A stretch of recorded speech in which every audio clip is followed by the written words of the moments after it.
T'es parmi les premiers à dire « On ne laissera pas tomber les Ukrainiens comme on nous a laissé tomber à Munich en 1938 ». C'est une sorte de thérapie de groupe à l'échelle nationale, on règle nos vieux comptes par procuration. Le gouvernement précédent a vidé ses arsenaux, a lancé des initiatives pour acheter des obus partout dans le monde. C'était un peu le bon élève de l'OTAN, le genre à faire ses devoirs avant tout le monde. Mais même les héros finissent par avoir des crampes. L'aide massive, l'accueil des réfugiés, qui, soyons honnêtes, font souvent un excellent travail, mais bon, ça coûte, tout ça a un prix.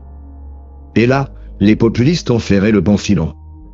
Ils ont compris que c'était facile de pointer du doigt le gouvernement en disant « Regardez, on gave l'Ukraine, et vous galérez avec vos factures ».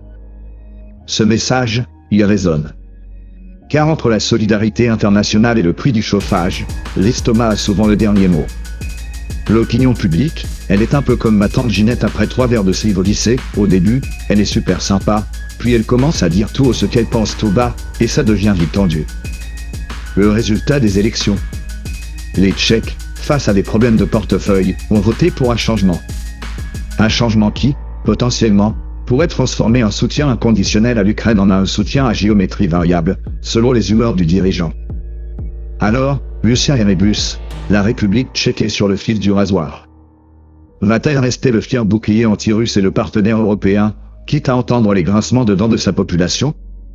Ou va-t-elle se la jouer solo, en négociant un peu avec l'Est et en rouspétant beaucoup plus avec l'Ouest, juste pour calmer le jeu en interne? C'est un dilemme qui n'est pas seulement tchèque. C'est le dilemme de toute une partie de l'Europe centrale, prise entre l'envie de l'indépendance retrouvée et la nécessité vitale de rester dans le club. Votre avis là-dessus? La Tchéquie doit-elle choisir le cœur ou le portefeuille? Faut-il jouer les chevaliers blancs ou les opportunistes pragmatiques?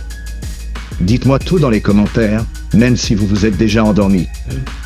N'oubliez pas de liker, de vous abonner, et si vous avez survécu à ce monologue sans une seule crise existentielle, vous êtes prêts pour ma prochaine vidéo.